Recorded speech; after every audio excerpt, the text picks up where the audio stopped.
Hello friends, welcome to health tips by doctor Manish. आज हम बात करेंगे इन्फ्लुएंजा वैक्सीन के बारे में। इन्फ्लुएंजा की जो वैक्सीन होती है, ये इन्फ्लुएंजा के बचाव का सबसे सेफ और इफ़ेक्टिव तरीका है। इन्फ्लुएंजा की वैक्सीन किन लोगों को दी जाती है, इसे कैसे दिया जाता है और इसके क्या बेनिफिट होते हैं, आज हम इस बात पे चर्चा करेंगे। लेकिन सबसे पहले हम डिस्कस करेंगे कि इन्फ्लुएंजा क्या होता है और इसके क्या लक्षण होते हैं। इन्फ्लुएंजा, जिसे कि हम फ्लू बोलते हैं, ये एक वायरल इन्फेक्शन है जो कि हमारे रेस्पिरेटरी सिस्टम को इन्वॉल्व करता है। रेस्पिरेटरी सिस्टम का मतलब इसकी वजह से हमारे नाक में, कान में, गले में और छाती में इन्फेक्शन हो सकता है। इन्फ्लुएंजा का जो इन्फेक्शन है, ये इन्फ्लुएंजा वायरस की वजह से होता है। वैसे तो इन्फ्लुएंजा वायरस की कई स्ट्रेन्स होती हैं, लेकिन इंसानों में इन्फ्लुएंजा ए और इन्फ्लुएंजा वी ये वायरस सबसे ज़्यादा इन्फेक्शन करते हैं। इन्फ्लुएंजा का जो इन्फेक्शन है, ये पूरे साल देखा जा सकता है, लेकिन ये ज़्यादातर मॉनसून या उसके बाद में देखने को मिलता है। तो सबसे पहले ये इन्फ्लुएंजा का इन्फेक्शन फैलता कैसे है। इन्फ्लुएंजा का जो इन्फेक्शन है, ये हमारे शरीर में हवा के माध्यम से आता है। अगर कोई पेशेंट जिसको इन्फ्लुएंजा है वो हवा में छींकता है, खांसी करता है, तो ये वायरस हवा में चल जाता है और उस हवा के कांटेक्ट में आने से ये वायरस हमारे फेफड़ों में पहुंच जाता है। इसके अलावा अगर हम ऐसी किसी चीज़ को छूते हैं जिसके ऊपर ये इन्फेक्शन है, या ऐसे किसी पेशेंट को टच करते हैं जिसे ये इन्फेक्शन है, तो उसके माध्यम से भी ये हमारे शरीर में आ सकता है। जब ये इन्फेक्शन का वायरस हमारे शरीर में पहुंचता है, उससे 1 से 3 दिन के बाद हमें इन्फ्लुएंजा के लक्षण आना शुरू हो जाते हैं। तो इन्फ्लुएंजा के क्या लक्षण होते हैं। जिन भी लोगों को इन्फ्लुएंजा या फ्लू होता है, उन्हें एकदम से बुखार आ सकता है। ये बुखार काफ़ी तेज़ हो सकता है। कई पेशेंट्स में 102 या 103 तक भी बुखार हो सकता है। इसके अलावा बहुत ज़्यादा सिर दर्द हो सकती है, बदन में दर्द हो सकती है, हमें थकान हो सकती है, हमें खांसी हो सकती है, हमारा गला ख़राब हो सकता है, या हमें सांस की दिक्कत भी हो सकती है। अगर ये इन्फेक्शन बहुत ज़्यादा फैल जाए तो ये हमारे शरीर के बाकी ऑर्गन्स को भी बहुत नुकसान करता है, जिसकी वजह से मल्टी ऑर्गन फेलियर भी हो सकता है। तो फ्रेंड्स, इन्फ्लुएंजा एक मामूली सर्दी जुकाम वाला इन्फेक्शन नहीं है। वर्ल्ड हेल्थ ऑर्गेनाइजेशन के अनुसार हर साल 30 से 50 lakh cases severe influenza infections के डेवलपिंग कंट्रीज़ में होते हैं। इसकी वजह से हर साल 3 लाख से लेके 6.5 लाख लोगों की मौत हो जाती है।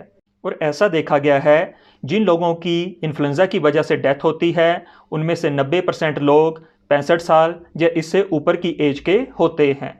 इन्फ्लुएंजा में जो पेशेंट्स की डेथ होती है, वो ज़्यादातर इन्फ्लुएंजा से होने वाली कॉम्प्लिकेशंस की वजह से होती है।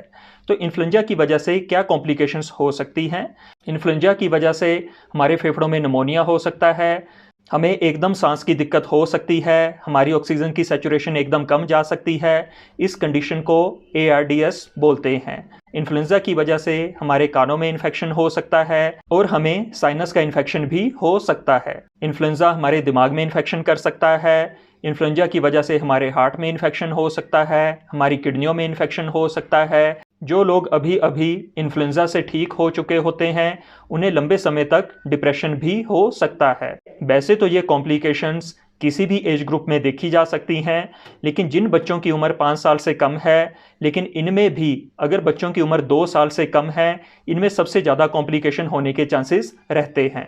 जैसे कि मैंने बताया, वैसे तो इन्फ्लुएंजा किसी भी एज ग्रुप में हो सकता है, लेकिन ये सबसे ज़्यादा नुकसान बड़े बुजुर्गों में करता है, जिनकी उम्र 65 साल से ज़्यादा है।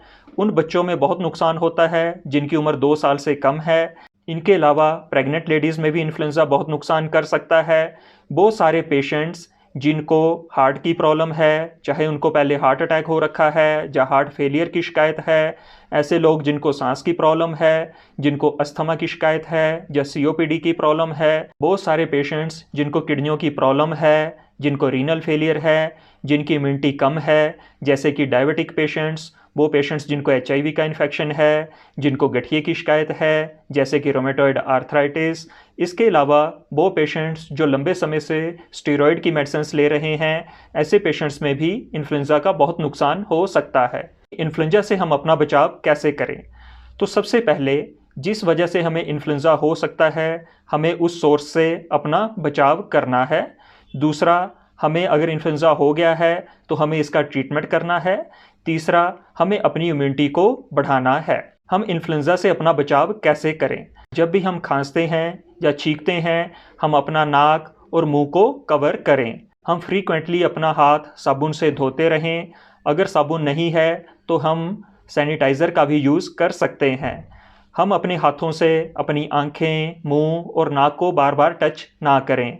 अगर हमें बुखार आता है, फ्लू वाले सिम्टम्स हैं, तो हम घर में ही रहने की कोशिश करें। कोशिश करें कि हम कम से कम 2-3 दिन तक घर में ही रहें, जब तक कि हमारा बुखार ख़त्म नहीं हो जाता। और इस बुखार के दौरान हम बाकी लोगों के साथ ज़्यादा ना मिलें। जो फ्लू की वैक्सीन है, ये फ्लू से बचने का सबसे सेफ और सबसे इफ़ेक्टिव तरीका है। ये एक ऐसा तरीका भी है जिससे कि ये इन्फेक्शन दूसरे लोगों में भी स्प्रेड नहीं होता। तो फ्रेंड्स, किन लोगों को फ्लू वैक्सीन लगनी चाहिए? Centres for disease control and prevention के अनुसार वो सारे लोग जिनकी उम्र 6 महीने से ज़्यादा है, उन्हें साल में इन्फ्लुएंजा का इंजेक्शन एक बार ज़रूर लगना चाहिए। लेकिन हमारे देश में इन्फ्लुएंजा की वैक्सीन कम से कम हाई रिस्क पेशेंट्स में तो ज़रूर लगनी चाहिए। ये वो लोग हैं जिनकी उम्र 65 साल से ज़्यादा है, वो सारे बच्चे जिनकी उम्र 6 महीने से लेके 8 साल तक हैं। इसके अलावा वो बच्चे और वो यंग एडल्ट्स लोग जिन्हें की लंबी बीमारियां हैं, जैसे कि अस्थमा, COPD, हार्ट की प्रॉब्लम, किडनी की प्रॉब्लम, शुगर, जिनकी इम्यूनिटी कम है। इसके साथ ही जिन लोगों को अनीमिया की शिकायत है या जिन्हें मोटापे की शिकायत है, उन्हें भी इन्फ्लुएंजा की वैक्सीन ज़रूर लेनी चाहिए। अब हम बात करेंगे कि इन्फ्लुएंजा की वैक्सीन्स के हमें क्या बेनिफिट हो सकते हैं। इन्फ्लुएंजा की वैक्सीन से हमें इन्फ्लुएंजा होने के चांसेस कम होते हैं और इन्फ्लुएंजा से रिलेटेड जो भी कॉम्प्लिकेशंस हैं, उसका भी काफ़ी हद तक बचाव हो सकता है। लेकिन ज़रूरी नहीं है कि ये इन्फ्लुएंजा की वैक्सीन 100% इफ़ेक्टिव हो। अगर आपको वैक्सीन लेने के बाद भी इन्फ्लुएंजा होता है, तो जो इन्फ्लुएंजा आपको होगा वो बहुत ही माइल्ड होगा और उसमें कॉम्प्लिकेशन होने के चांसेस बहुत ही कम होंगे। इन्फ्लुएंजा की वैक्सीन बहुत ही कॉस्ट इफ़ेक्टिव है। मतलब अगर हमें इन्फ्लुएंजा होता है तो उसकी वजह से जो हमारा खर्चा होता है, जो हमें टेस्ट करने पड़ते हैं, जो हमें दवाइयाँ लेनी पड़ती हैं, जो हमें अपना स्कूल या अपना ऑफिस का काम छोड़ना पड़ता है, उन सब के मुकाबले में इसकी कीमत बहुत ही कम है। वैक्सीन के बाद छाती और गले के जो इन्फेक्शंस हैं, इनमें भी 25% तक कमी देखी जाती है। इन्फ्लुएंजा की वैक्सीन अस्थमा वाले पेशेंट्स में ज़रूर लगनी चाहिए। कई बार हमारे मन में डर होता है कि कहीं वैक्सीन लगाने के बाद अस्थमा का अटैक बढ़ तो नहीं जाएगा। तो फ्रेंड्स, ऐसा डर बिल्कुल भी नहीं है। इन्फ्लुएंजा की जो वैक्सीन है, ये कभी भी अस्थमा के अटैक को ट्रिगर नहीं करती। अगर हम प्रेग्नेंट लेडीज़ में वैक्सीन की बात करें तो American college of obstetrician and gynaecologist सभी प्रेग्नेंट लेडीज़ में इन्फ्लुएंजा की वैक्सीन को रिकमेंड करती है। इन्फ्लुएंजा की जो वैक्सीन है, ये 2nd और 3rd ट्राइमेस्टर में दी जा सकती है। बहुत सारी लेडीज़ जिन्हें हार्ट की प्रॉब्लम है, किडनी की प्रॉब्लम है, सांस की प्रॉब्लम है और अगर वो प्रेग्नेंट है, ऐसी सभी लेडीज़ को किसी भी स्टेज में इन्फ्लुएंजा की वैक्सीन दी जा सकती है। ये उनके लिए बहुत ज़रूरी है। अब हम बात करेंगे कि हमें इन्फ्लुएंजा की वैक्सीन कब और कैसे लेनी है। वो सारे बच्चे जिनकी उम्र 6 महीने से ज़्यादा है और 8 साल तक है और अगर उन्हें पहले इन्फ्लुएंजा की वैक्सीन नहीं लगी है, तो उन्हें पहली बार में इन्फ्लुएंजा के 2 इंजेक्शन लगाए जाते हैं। जो 2nd डोज लगाई जाती है और पहली डोज के बीच में इसका इंटरवल 4 हफ्ते का होता है। इसके बाद हर साल उन्हें सिर्फ साल में 1 इंजेक्शन ही लगाना पड़ता है। अगर आपकी उम्र 8 साल से ज़्यादा है तो आपको सिर्फ साल में 1 इंजेक्शन जिसकी डोज 0.5 ml है, यही लगाना पड़ता है। इन्फ्लुएंजा का जो इंजेक्शन है, ये इंट्रामस्कुलर या डीप सबकुटेनियस इंजेक्शन दिया जाता है। इसका जो बचाव रहता है, ये 6 से 12 महीने तक रहता है और 1 साल के बाद हमें इंजेक्शन रिपीट करना पड़ता है। अगर हमें इसे लगाने की बात बोलें तो सितंबर और अक्टूबर ये सबसे अच्छे महीने हैं इन्फ्लुएंज़ा की वैक्सीन को लगाने के लिए। अगर हम इस समय इन्फ्लुएंज़ा की वैक्सीन लगाते हैं तो ज़्यादा लंबे समय तक हमारा इन्फ्लुएंज़ा से बचाव होता है। अब हम इन्फ्लुएंज़ा वैक्सीन से रिलेटेड कुछ जनरल क्वेश्चंस पे बात करेंगे। क्या सभी लोगों को इन्फ्लुएंज़ा होने का रिस्क होता है? जैसे कि मैंने पहले बताया, इन्फ्लुएंज़ा किसी भी एज ग्रुप में हो सकता है, लेकिन बच्चों में और बुजुर्गों में इन्फेक्शन रेट सबसे ज़्यादा होता है और इनमें कॉम्प्लिकेशंस भी सबसे ज़्यादा होती हैं। कई लोग बोलते हैं, डॉक्टर साहब मुझे कभी सर्दी जुकाम नहीं होता, मैं इन्फ्लुएंज़ा की वैक्सीन क्यों लूँ?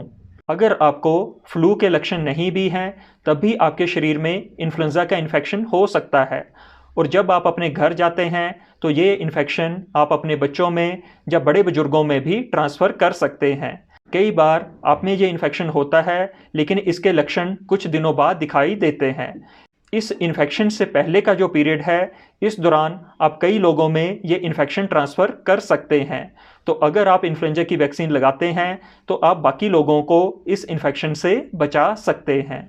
ऐसा भी देखा गया है, जिन लोगों को ये वैक्सीन लगी होती है उन्हें बाकी तरह के भी चेस्ट के इन्फेक्शन होने के चांसेस कम होते हैं।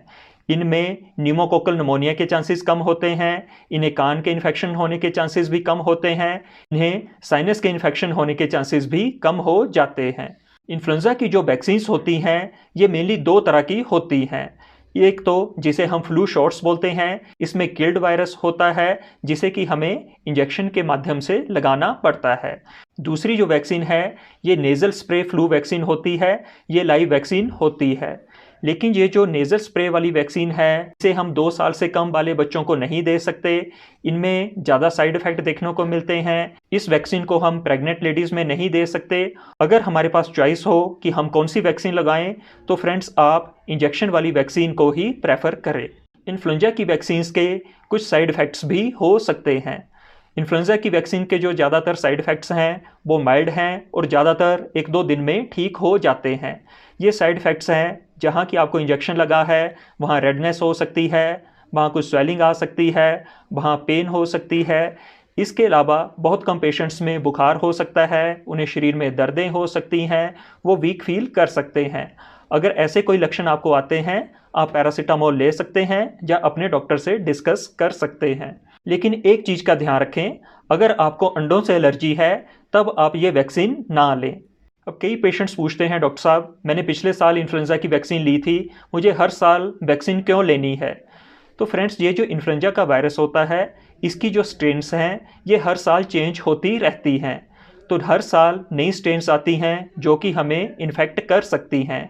तो इन सब स्ट्रेन से बचाव के लिए हमें हर साल इन्फ्लुएंज़ा का इंजेक्शन लेना पड़ता है, और इसकी जो इम्यूनिटी है ये 6 महीने से लेके 12 महीने तक रहती है। तो आप कोशिश करें आप हर साल सितंबर और अक्टूबर के महीने में वैक्सीन ज़रूर लें। फ्रेंड्स जब भी हम ये वैक्सीन्स प्रेग्नेंट लेडीज़ को या ब्रेस्ट फीडिंग मदर्स को देते हैं तो ये उनका ही बचाव नहीं करती, ये उनके बच्चे का भी बचाव करती हैं। जिन प्रेग्नेंट लेडीज़ को फ्लू के शॉट्स लगे होते हैं उनके बच्चों में इन्फ्लुएंज़ा वाले इन्फेक्शन की मात्रा 90% तक कम देखी जाती है।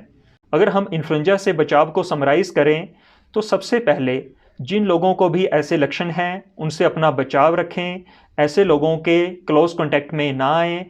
इन्फ्लुएंज़ा के सीज़न के दौरान अपना नाक, मुंह या आँखों को बार बार टच ना करें, बार बार अपना हाथ साबुन या हैंड सैनिटाइज़र से साफ़ करें। लेकिन जो सबसे ज़रूरी है वो है फ्लू शॉट्स। आप हर साल फ्लू वैक्सीन लगवाएं, ये आपके लिए बहुत सेफ़ है, बहुत कॉस्ट इफ़ेक्टिव है, आपको बहुत सारी कॉम्प्लिकेशन से बचाएगी। तो फ्रेंड्स होप ये वीडियो आपके लिए यूज़फुल होगा। Thank you very much.